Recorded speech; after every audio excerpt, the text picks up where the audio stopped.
today?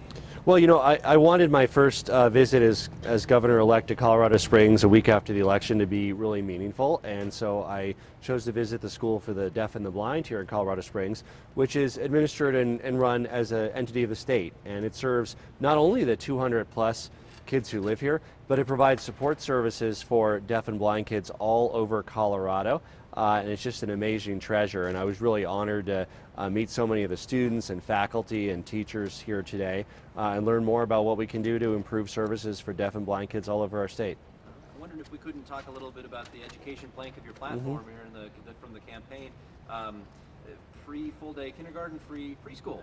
Tell me a little bit about how you think the state government can do that. So I was excited to see that here at the School for the Deaf and the Blind they have free kindergarten and they have half-day preschool. And there's actually families that even relocate to the Colorado Springs area because their children are hearing impaired or deaf or blind and are able to take advantage of that. It's really important in those early years to make a difference with language acquisition skills. And yes, it's also incredibly important for kids who do have sight and who do have normal hearing. The early education years are really the foundation of success. And our goal over the next year will be to expand kindergarten from half day to full day, free for every family. That's what we hope to accomplish working with the legislature, and to at least expand the number of preschool slots that are available for free to widen the availability and save families money. Can the state afford to do that, you think? Absolutely, the state can't afford not to do it.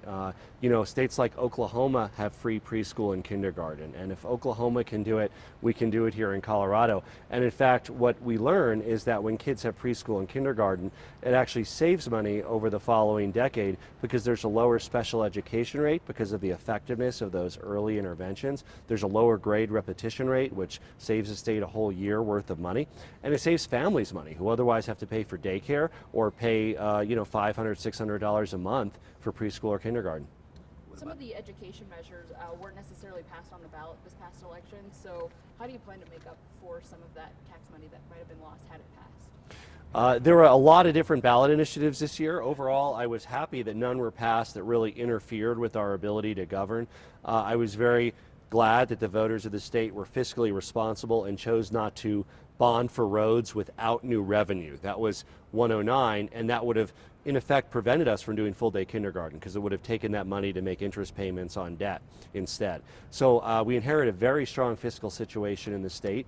Governor Hickenlooper's legacy is a very strong economy, and we look forward to really taking that to the next level and saving families money.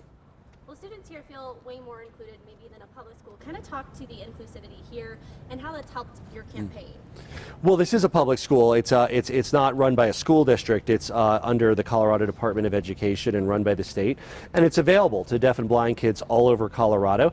But what's important is many families, of course, choose to remain in their community, and the services are offered at their local school or a school of choice within their school district. And what the School and the Deaf and the Blind does is it supports those students. For instance, there's a center here where they can create Braille textbooks and Braille products.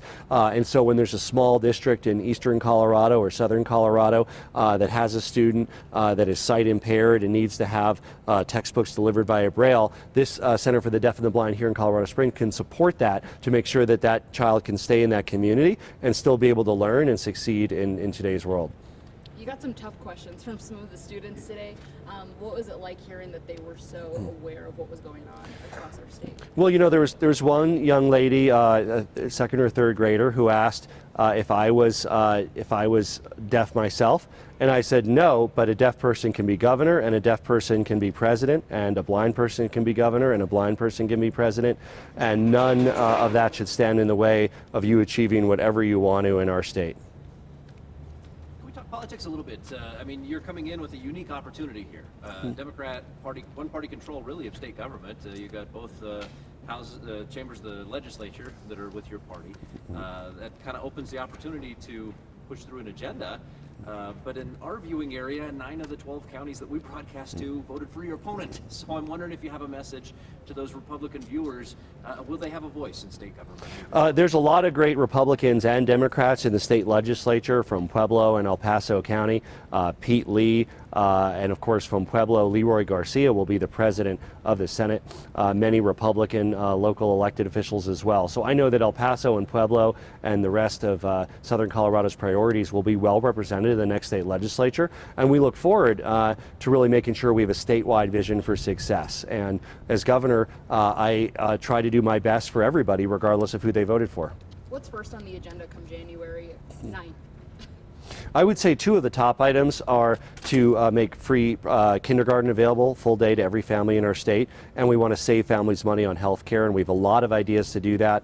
As I even said during the campaign, there's good ideas on the left and the right. Now's the time for ideas. It's not so much about ideology as it is about thinking big, because we all know we're getting ripped off on health care costs. There's no reason Americans should be spending 5 to 8 times as much for the exact same prescription drug. There's no good reason that it's twice the percentage of our GDP as any other industrialized nation. So we look forward to working with Republicans and Democrats to make progress in Colorado and save money.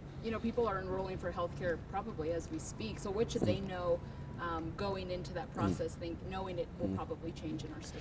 Well, most people get their health care coverage through their employer, and they see part of the cost because it's usually deducted from their paycheck. They also, of course, are very attentive to what their out-of-pocket pieces are. So if we can save money on costs, some of that will be passed along because it'll save small businesses money, and it'll also save people money on their out-of-pocket and their insurance premiums. Of course, if you get insurance on your own, in many ways you're probably paying more, and we need to do more to save you money. Could you describe your vision for the Western single-payer plan that is spelled out kind of on your campaign website? So, we've never been focused on the number of payers. I think there's great inefficiency on the payer side. The payer side itself is not the main cost driver. The main cost drivers are unnecessary duplication of services. Prescription drugs are about a quarter of costs, and we pay, insulin alone, which really is the same product that was available a generation ago, has gone up 1,000% in cost in the last 15 years. So these are the kinds of things that are driven it. Of course, there's increased efficiencies on the insurance side. One of the appointees of the governor is the commissioner of insurance that gets to make sure that the money that you pay in insurance comes back to you as benefits, and we look forward to taking that responsibility very seriously.